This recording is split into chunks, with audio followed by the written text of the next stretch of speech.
नमस्कार दोस्तों। आज के सेशन का जो टॉपिक है वो अति परवलय है। अति परवलय, दीर्घवृत्त और परवलय। ये पिछली क्लास में अपन ने देखा था कि इन तीनों में क्या डिफरेंस है। इनका जो कोनिक सेक्शन है, कोनिक सेक्शन का जो इक्वेशन है, सांकव परिच्छेद की जो समीकरण है, उस समीकरण में भी देखा था कि कौन सी कंडीशन में परवलय बनता है, कौन सी कंडीशन में दीर्घवृत्त बनता है और कौन सी कंडीशन में अति परवलय बनता है। अपन ने वो पिछली क्लास में देख चुके हैं। इसलिए मेरी आपसे रिक्वेस्ट है कि आज के सेशन की क्लास देखने से पहले आप पिछली क्लास जरूर देखें, ताकि इन तीनों में डिफरेंस कर सकें कि कौन सी कंडीशन में अति परवलय बनता है, कौन सी कंडीशन में दीर्घवृत्त बनता है और कौन सी कंडीशन में परवलय बनता है। यहाँ पर तो देखिए, आज के सेशन का जो टॉपिक है अपना अति परवलय, उस अति परवलय में अपन देखेंगे कि एक जो पॉइंट ले लिया अपन ने, बिंदु लिया है, वो बिंदु अति परवलय के सापेक्ष उसकी पोजीशन कैसी होगी। जैसे मैं बात करूं कि मैंने एक ये परवलय खींच दिया भाई, ये लीजिए, फिर मैंने एक दीर्घवृत्त ले लिया भाई इस टाइप से, और फिर मैंने लिया क्या, एक अति परवलय ले लिया, एक ये ले लिया भाई अति परवलय यहाँ पर। ठीक है, इस परवलय तो ये अपने पास पैराबोला बोलेंगे, आप इसको परवलय या पैराबोला बोलेंगे। ये इलिप्स होगा और ये हाइपरबोला, हाइपरबोला यहां पर, या अति परवलय। अब इसमें देखा था अपन ने कि यहां पर जैसे कोई पॉइंट लिया, ये पॉइंट है ना इस परवलय के अंदर होगा या इस परवलय के ऊपर, ये कर्व के ऊपर स्थित होगा या बाहर स्थित होगा। यही बात अपन ने क्या देखी थी, इलिप्स में देखी थी कि ये पॉइंट है ना इसके ऊपर होगा तो इसकी कंडीशन क्या बनती है, बाहर होगा ये पॉइंट तो इसकी कंडीशन क्या बनती है, और ये अंदर होगा तो इसकी कंडीशन क्या बनती है। ये भी अपने पिछली क्लास में देख चुके हैं, इलिप्स की क्लास में हो चुकी है। आज के सेशन का जो टॉपिक है वो टॉपिक भी यही होगा कि जो पॉइंट है ना, वो पॉइंट इस अति परवलय के बाहर स्थित है, अंदर स्थित है, या इस अति परवलय के कर्व के ऊपर स्थित है। यहाँ पर ये अपने को ध्यान रखना पड़ेगा, देख समझना अपने को। तो ये तो मेरे पास क्या था कि जैसे ये देखा Y square is equal 4ax, यहाँ पर इसकी समीकरण थी मेरे पास X square upon A square, Y square upon B square बराबर 1। यहाँ पर इसके अपने पास X square upon A square minus Y square upon B square is equal 1। यहाँ पर आप इस 1 को इधर भी ले सकते हैं। जब ये पॉइंट अपने पास x1 y1, ये पॉइंट x1 y1 और ये जो पॉइंट है इसके ऊपर x1 y1 यहाँ पर, तो सबसे पहले तो ये देखें कि ये जो अंदर वाला पार्ट है ना इसका, ये वाला पार्ट परवलय के, अति परवलय के अंदर होगा, हाइपरबोला के अंदर होगा, और ये वाला पार्ट क्या होगा, इसके बाहर होगा। तो जब ये पॉइंट, ये निर्देशांक है, जब ये निर्देशांक है, आप इसे हाइपरबोला में, आप इस हाइपरबोला में रखेंगे, इधर देखिए, आप इधर देखो, इस हाइपरबोला में पॉइंट रखेंगे, और रखने पर यदि इसकी वैल्यू ये आ गई एक्स स्क्वायर बटे a square minus Y square बटे b square minus 1 less than 0, या यूं बोल सकता हूं जो कर्व अपने पास में ये क्या आ गया, 0 से कम आता है, उस केस में ये पॉइंट है, ये बिंदु के निर्देशांक क्या होंगे, अति परवलय के बाहर स्थित होंगे। इसमें तो ये चलता है भाई। जबकि इन दोनों में क्या होगा, जब ये वाली कंडीशन आती है अपने पास में, उस केस में ये जो पॉइंट के निर्देशांक है, ये निर्देशांक परवलय और दीर्घवृत्त के अंदर स्थित होते हैं। यह आपको ध्यान रखना है भाई यहाँ पर। ठीक है, यह आपको ध्यान रखना है भाई। यदि ये पॉइंट है, इधर देखिए, इधर देखिए, ये पॉइंट है, ये पॉइंट इसके ऊपर इस पुट करेंगे, पुट करने पर यदि ये वैल्यू बनती है तो ये इन दोनों में तो अंदर आएगा। यहाँ पर ये वाली कंडीशन आती है तो ये पॉइंट इन्हें इस कर्व में दीर्घवृत्त में और परवलय में अंदर स्थित होगा। जबकि अपने पास जो हाइपरबोला दे रखा है, दीर्घवृत्त अति परवलय दे रखा है, हाइपरबोला दे रखा है, उसमें ये कंडीशन बनती है तो पॉइंट क्या होगा, अति परवलय के बाहर स्थित होगा। तो आज का जो सेशन का जो टॉपिक है वो ये देखेंगे कि जो आपके पास पॉइंट है, वो पॉइंट इस अति परवलय या हाइपरबोला के ऊपर स्थित है, बाहर स्थित है या अंदर स्थित है। ये वाली पोजीशन देखेंगे यहां पर।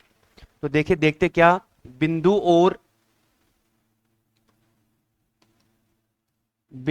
और अति परवलय, जिसको आप बोल सकते हो क्या, पॉइंट एंड हाइपरबोला, हाइपरबोला यहां पर, इसको समझिए यहां पर। तो आपने बिंदु क्या लिया भाई, यहां पर बिंदु P(x1, y1) और अति परवलय, अति परवलय जिसको आप हाइपरबोला बोलते हो, हाइपरबोला की इक्वेशन क्या दे रखी है, x² / a², y² बटे में b² बराबर 1। यहां पर देखिए अपने पास ये जो अति परवलय हाइपरबोला है, इसकी दो इक्वेशन बनती है जो इसको स्टैंडर्ड इक्वेशन बोलते हो। एक तो ये वाली इस शेप में, ठीक है, एक ये वाली इस शेप में बनती है ऐसे यहां पर। तो इस शेप में क्या होगा, जब जो ये कर्व बन रहा है अपने पास x² / a², y² / b² और इज इक्वल 1, इस केस में a is greater than b मानेंगे आप यहां पर, और इस केस में क्या होगा, b is greater than a होगा यहां पर। तो इसमें ये जो मैंने हाइपरबोला खींचा है, तो ये इसका क्या कहलाएगा, अनुप्रस्थ अक्ष कहलाएगा, जिसको आप ट्रांसफर अक्ष बोलते हैं यहां पर। और ये वाला क्या कहलाएगा, इसका संयुग्मी अक्ष कहलाएगा, जिसे आप क्या बोलते हैं, कॉन्जुगेट एक्सिस बोलेंगे आप यहां पर। ये इसका क्या कहलाएगा, शीर्ष कहलाएगा, ये इसका सेंटर कहलाएगा, और ये इसकी क्या कहलाती है, फोकस कहलाती है, नाभि कहलाती है भाई यहां पर। अब ये बोला है कि यहां पर ये जो पॉइंट अपने पास में, ये जो पॉइंट है, ये पॉइंट इस अति परवलय के बाहर स्थित होगा या अंदर स्थित होगा, ये चेक करना है भाई अपने को यहां पर। सिंपल सा है बिल्कुल। तो इसके लिए क्या करते हैं, देखिए अपन लोग यहां पर है, इसके लिए करेंगे क्या कि ये जो पॉइंट की जो पॉइंट है, ये जो बिंदु के कोऑर्डिनेट निर्देशांक है, ये निर्देशांक आप इसमें पुट करेंगे, और पुट करने के बाद क्या करेंगे यहां पर, जैसे मैं इसको हाइपरबोला का एक रफ डायग्राम बना लेते हैं अपन यहां पर, ये लीजिए यहां पर, ठीक है। ये पॉइंट जैसे आपने यहां ले लिया भाई, यहां पर ये लीजिए P वाला x1 y1 यहां पर, ठीक है। अब ये कोऑर्डिनेट इसमें रखो, यदि पहला केस मान ली, यदि P(x1, y1) और अति परवलय, अति परवलय में ये वैल्यू पुट करेंगे तो आपके पास बनेगा x1² / a², y1² / b² -1 is equal, ये आ गया भाई जैसे यहां पर ये, ठीक है। इज इक्वल की जगह आप ये ले लीजिए, आप ये 1 और लेस देन 0 आ रहा है, लेस देन 0 करो इसको, लेस देन 0।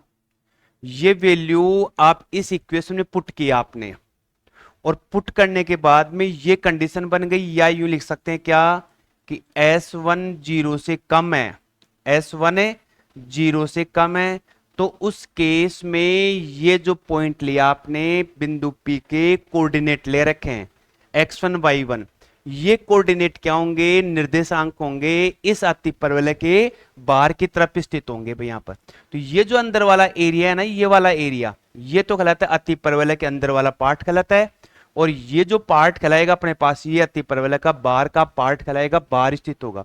यदि ये केस आता है, ये वाली स्थिति आती है, इस केस में ये पॉइंट क्या होगा, इस अति परवलय के बाहर स्थित होगा।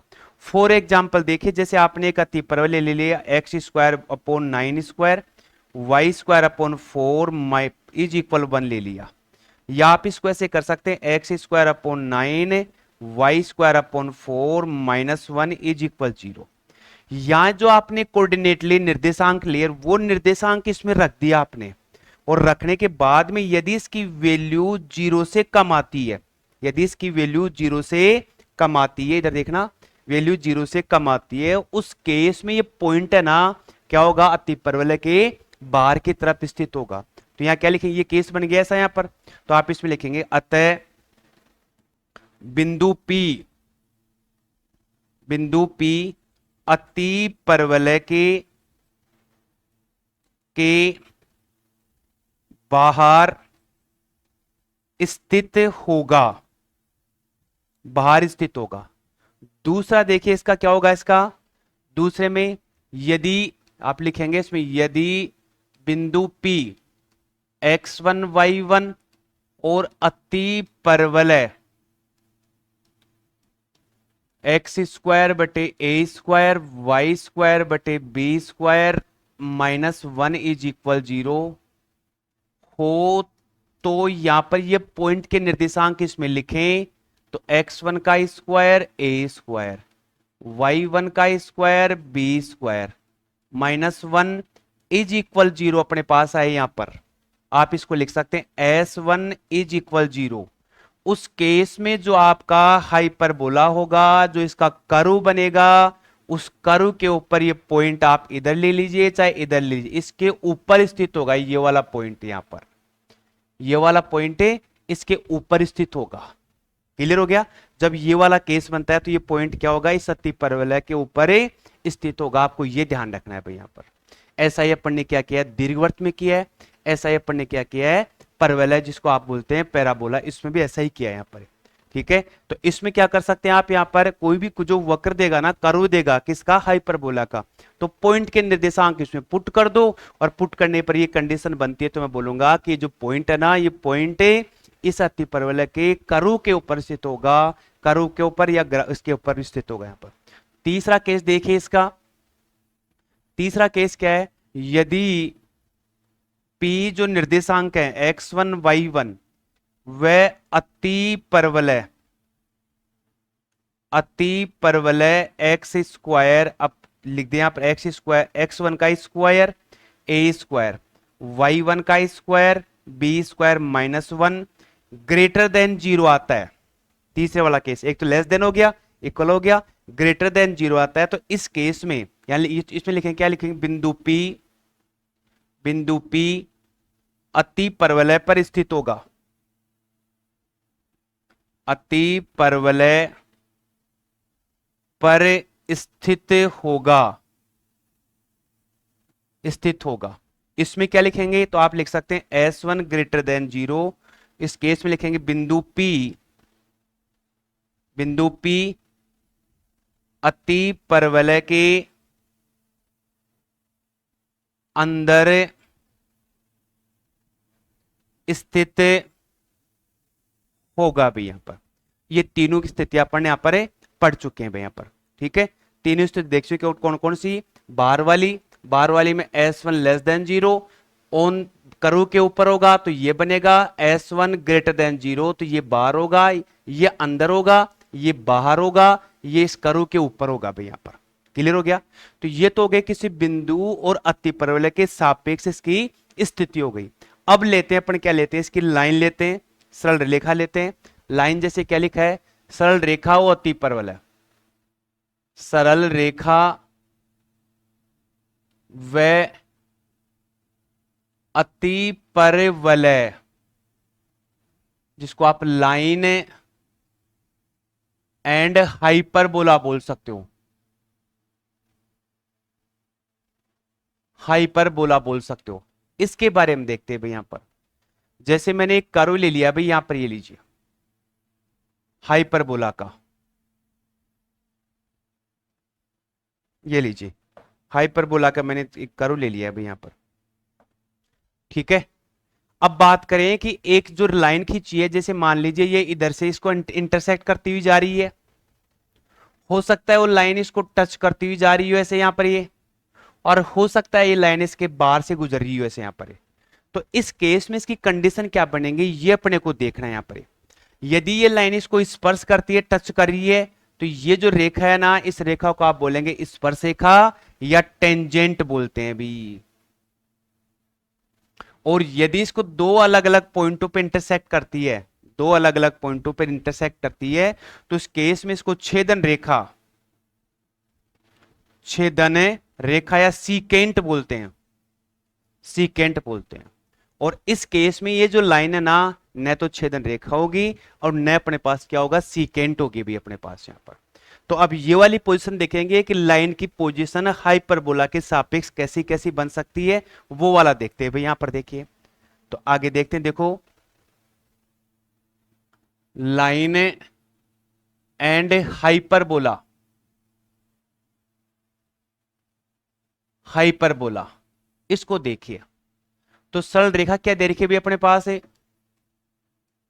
सरल रेखा y बराबर mx plus c and hyperbola, जिसको आप अति परवलय बोलते हो, अति परवलय इसकी इक्वेशन है एक्स स्क्वायर बटे में ए स्क्वायर वाई स्क्वायर बटे में बी स्क्वायर बराबर 1 यहां पर ये अति परवल है।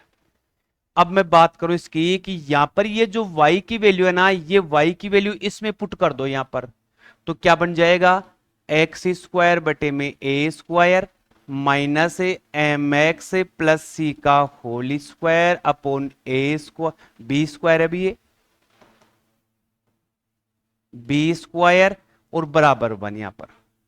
अब यहां मैं इसको एलसीएम लेके सोल्व करूं तो मेरे पास क्या बन जाएगा बी स्क्वायर एक्स स्क्वायर और A square M x plus C का होल स्क्वायर और ए स्क्वायर और बी स्क्वायर। आप इसको इधर चेंज कर लो तो B square X square minus ए स्क्वायर, इसको सोल्व करो आप, यहां पर क्या बनेगा M square X square C square plus 2 M X ये बन गया और माइनस में A square B square is equal 0 बन गया। सिंपल सा है।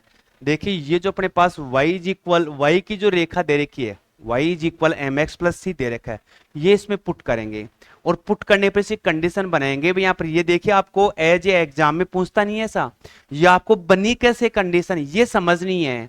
डायरेक्ट मैं इसका फॉर्मूला लिख दूंगा तो आपको रटना पड़ेगा, ये आपको बनाना आना चाहिए। तो ये y की वैल्यू मैंने इस y की जगह पुट कर दी, यहाँ पर एलसीएम लिया इधर, ये इधर चला गया, ये बन गया भी। अब इसको आप आगे सोल्व कर सकते हैं, क्या आ गया बी स्क्वायर एक्स स्क्वायर, ये मेरे पास क्या बन गया भी, ये जो वैल्यू अपने पास ये इधर चला गया, ये एलसीएम से इसके पास चला गया, ये वैल्यू आ गई भाई यहाँ पर। अब मैं लिखूंगा इसको क्या ए स्क्वायर एम स्क्वायर और एक्स स्क्वायर, इस ए स्क्वायर को अंदर मल्टीप्लाई कर दिया, यहां बन गया ए स्क्वायर सी स्क्वायर और आगे देखिए थोड़ा सा इसको इससे क्या तो माइनस का 2 ए स्क्वायर सी एम एक्स और minus A square B square is equal 0। यहां से इसमें आप क्या करो एक्स स्क्वायर कॉमन ले लो, ये अपने पास x की टर्म हो जाएगी और ये कांस्टेंट वैल्यू, तो एक्स स्क्वायर कॉमन लिया तो मेरे पास बी स्क्वायर माइनस ए स्क्वायर एम स्क्वायर और एक्स स्क्वायर बन गया माइनस 2 ए स्क्वायर सी एम और x आ गया, यहां बन गया ए स्क्वायर और C square minus A square B square is equal 0। तो ये वैल्यू तो मेरी कांस्टेंट वैल्यू कहलाएगी, ये वैल्यू x की टर्म कहलाएगी, ये एक्स स्क्वायर ही कहलाएगी। यहां पर अपने पास क्या आ गई है एक्स स्क्वायर की क्वाड्रेटिक इक्वेशन आ गई मेरे पास, यहां पर एक्स स्क्वायर की क्वाड्रेटिक इक्वेशन बन गई। तो आप इसको ऐसे भी लिख सकते हो क्या बी स्क्वायर माइनस ए स्क्वायर एम स्क्वायर, ये आ गया एक्स स्क्वायर भी यहां पर माइनस 2 ए स्क्वायर सी एम एक्स बन गया, और यदि मैं यहां से माइनस का ए स्क्वायर कॉमन ले लूं तो मेरे पास वैल्यू बन जाए क्या बी स्क्वायर प्लस सी स्क्वायर लिखो या बी सी स्क्वायर प्लस ये लिख दीजिए। तो ये वैल्यू मेरे पास क्या बन गई भाई ए की वैल्यू बन गई, ये क्या बन गई एक्स की द्विघात समीकरण बन गई, एक्स की क्वाड्रेटिक इक्वेशन बन गई। यहां से मैं क्वाड्रेटिक इक्वेशन बनाने के बाद में आगे की इसकी कंडीशनें बनाऊंगा। तो ए की वैल्यू क्या आ गई भी मेरे पास यहां पर बी स्क्वायर माइनस ए स्क्वायर एम स्क्वायर, बी की वैल्यू क्या बन गई माइनस 2 ए स्क्वायर सी एम बन गई, और सी की वैल्यू क्या बन गई माइनस ए स्क्वायर बी स्क्वायर प्लस ए सी स्क्वायर, ये सी ये बी और ये ए बन गई भाई, यहां पर ए लीजिए बन गई।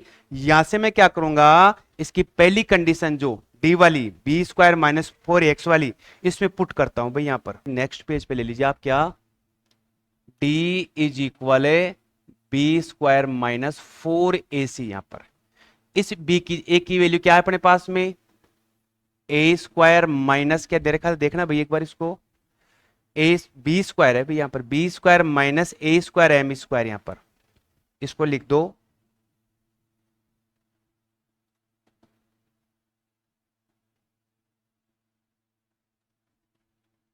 ए की वैल्यू है क्या बी स्क्वायर माइनस ए स्क्वायर एम स्क्वायर, बी की वैल्यू दे रखी है क्या 2a स्क्वायर सी एम है, 2a स्क्वायर सी एम है, 2a स्क्वायर सी एम वो भी माइनस में, और वो दे रखा है माइनस का क्या दे रखा है माइनस में, और c की वैल्यू दे रखी है माइनस में क्या ए square C square M square, यहां पर ये तीनों, इसको चेक कर भाई, ये वो क्या लिखा है, बी स्क्वायर दे रखा है भाई यहाँ पर, इसको ठीक कर लो थोड़ा सा आगे।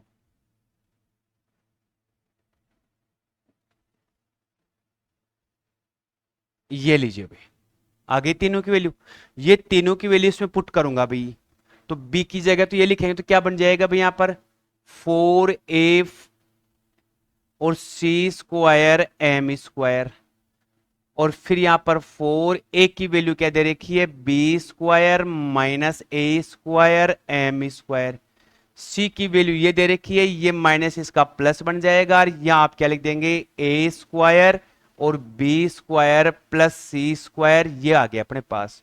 अब इसको आप सोल्व करेंगे भाई यहां पर, अब यहां से पहली कंडीशन क्या बनेगी, यदि b square minus 4ac is equal 0 बनेगा, आप स्मॉल लेटर में लिखो, उससे कोई फर्क नहीं पड़ता, ये लीजिए, यदि ये इसके इक्वल बनेगा तो उस केस में वो लाइन क्या करेगी, जो मेरे पास हाइपरबोला है अपने पास में, अति परवलय है ना, इस अति परवलय को टच करती हुई जाएगी भाई यहां पर, ठीक है, ये आपको ध्यान रखना है भाई यहां पर।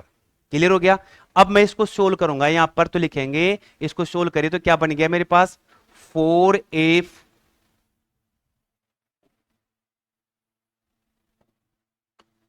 4a4 सी स्क्वायर एम स्क्वायर, यहां बन गया क्या, 4a स्क्वायर और बी स्क्वायर माइनस ए स्क्वायर एम स्क्वायर और बी स्क्वायर प्लस सी स्क्वायर, जैसे मान लीजिए आप ये इज इक्वल 0 ले रहे हैं भाई यहां पर, ये ले पहला केस यहां पर सीधा करना है, इसको इज इक्वल 0 करें यहां पर। अब यहां से अपने पास कॉमन क्या रहा है भाई, यहां पर इसकी इस कंडीशन को सोल्व करेंगे, आप यहां से इस कंडीशन को सोल्व करते हैं तो मेरे पास इसकी वैल्यू क्या आती है, देखिए ये बनेगी क्या, ए स्क्वायर और बनेगा, एक सेकंड थोड़ा सा इसको देखिए, B square A square M square minus B square और minus C square is equal 0, ये बन रही भाई ऐसे यहां पर, A square M square minus B square minus C square is equal 0 बन रही है भाई यहां पर। अब यदि इस वैल्यू को आप यहां पर, ये बी तो चला जाएगा नॉट इक्वल 0 में, तो A square M square minus B square C square is equal 0, ये बन गया। इस सी को इधर इधर चेंज कर दें तो मेरे पास क्या आ जाएगा, C square is equal A square M square minus B square आ गई भाई यहां पर, ये लीजिए, यहां पर ये जो सी स्क्वायर की वैल्यू आ रही है, ये जो सी स्क्वायर की वैल्यू आ रही है, इधर देखना आप, इधर देखिए, ये जो सी स्क्वायर की वैल्यू है ना, ये जो कंडीशन बनी, C square is equal A square M square minus B square, इससे आप बोल सकते हो क्या, स्पर्शता का प्रतिबंध बोल सकते हो यहां पर, या इसको मैं लिखूं कि C इज इक्वल क्या आ गया, प्लस माइनस रूट ए square M square minus B square, ऐसा बन सकता है भाई यहां पर, इसको लिखो तो मैं, क्लियर हो गया। तो यहां पर इस केस में जो बोला है ना आपने, इसको नेक्स्ट पेज पे देख लीजिए आप यहां पर, इसको नेक्स्ट पेज पे आप देखें तो बनेगा, क्या बनेगा, वापस देखो इसको, ये जो वैल्यू मेरे पास बन रही है, C square is equal A square M square minus B square है, बी सी की वैल्यू ये बन गई, तो इसको आप क्या बोल सकते हो भाई यहां पर, इसको बोल सकते हैं क्या, C square is equal A square M square minus B square, या C is equal plus minus root, ये आ गया A square M square minus B square आ गया। तो इस केस में जो मेरे पास इक्वेशन बनेगी, ये इक्वेशन क्या होगी, यहां पर इज इक्वल लिया है ना, तो ये इसको स्पर्श करती गुजरेगी भाई यहां पर, ये लाइन यहां पर स्पर्श करती हुई गुजरेगी, तो यहां क्या करेंगे कि ये जो कंडीशन बन रही है, इस कंडीशन को आप क्या बोल सकते हो, स्पर्शता का प्रतिबंध बोल सकते हो, स्पर्शता का प्रतिबंध, या क्या बोल सकते, condition of tangency, condition of tangency बोल सकते हो आप इसको यहां पर, स्पर्शता का प्रतिबंध। अब जैसे आपके पास इक्वेशन क्या आई भाई यहां पर, x square upon 9 minus Y square upon 4 is equal 1, ये बन गया भाई मेरे पास, अति परवल दे रखा है, अति परवल दे रखा है, या इस लाइन की इक्वेशन आ गया आपके पास, X minus Y plus 1 is equal 0। अब सवाल पूछे कि ये इसको टच करती है क्या, इसको स्पर्श करती है क्या, तो यहां से इस रेखा के समीकरण से आप m की वैल्यू निकालेंगे और c की वैल्यू निकाल लेंगे। यहां से आपका ए स्क्वायर और बी स्क्वायर ये आ जाएगा, ये वैल्यू आप इसमें पुट कर दीजिए। आप यहां पर ये लीजिए, पुट करने पर यदि ये कंडीशन बनती है तो उस केस में बोलूंगा कि ये लाइन है ना, इस अति परवलय को, इस कर्व को टच करती जो जाती है भाई। यहां पर ये क्लियर हो गया। तो यहां पर इसे आप स्पर्शता का प्रतिबंध बोल सकते हो। यहां पर सी की वैल्यू आ गई। अब ये इसको टच करिए, स्पर्श करिए, तो ये क्या बन गई भाई, मेरी स्पर्शिका बन गई, टेंजेंट बन गई। यहां पर ये लीजिए, टेंजेंट बन गई यहां पर। अब टेंजेंट बन रही है तो इसमें क्या बोलूंगा, स्पर्शरेखा का समीकरण, स्पर्श रेखा का समीकरण, स्पर्शरेखा का समीकरण। तो जो रेखा क्या थी अपने पास में, y is equal M x plus C थी, तो इस c की जगह मैं क्या करूंगा, ये c की वैल्यू पुट कर दूंगा, तो क्या बन जाएगा, y is equal M x plus minus root, ये आ गया A square M square minus B square. ये मेरे पास क्या आ गई, स्पर्शरेखा का समीकरण। अब आप अति परवलय की, अब उसकी दीर्घवृत्त की बात करें तो यहां पर ये टच करती है ना, तो इसमें ये कंडीशन क्या बनती है, y is equal M x plus minus root A square M square plus का बी स्क्वायर आता है भाई, इसमें ये ध्यान रखना है यहां पर। अब ये तो बन गई मेरे पास क्या, स्पर्शरेखा या टेंजेंट बन गई, स्पर्शरेखा का समीकरण बन गया। अब सवाल उठता है कि ये इसको स्पर्श कर रही है तो स्पर्श बिंदु के निर्देशांक क्या होंगे, ये भी साथ में आप देख लीजिए। तो स्पर्श बिंदु के निर्देशांक, स्पर्श बिंदु के निर्देशांक या कोऑर्डिनेट ऑफ, जो कॉन्टैक्ट ऑफ टच, कॉन्टैक्ट यहां पर जो टच करिए ना, इसके कोऑर्डिनेट बता दीजिए।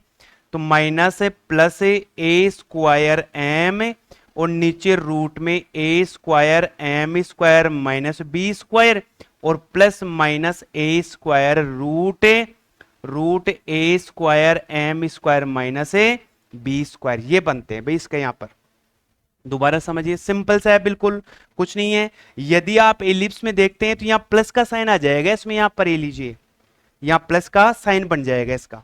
और यदि आप अति परवलय को देखते हैं तो यहां पर माइनस का साइन बनेगा, बस दोनों में डिफरेंस इतना सा, यहां माइनस आएगा अति परवलय में और दीर्घवृत्त में प्लस आ जाता है। कोऑर्डिनेट देखें, निर्देशांक देखें तो ये माइनस का, ये माइनस का है, अति परवलय में तो माइनस आएगा और दीर्घवृत्त में क्या बन जाएगा, यहां पर प्लस बन जाएगा।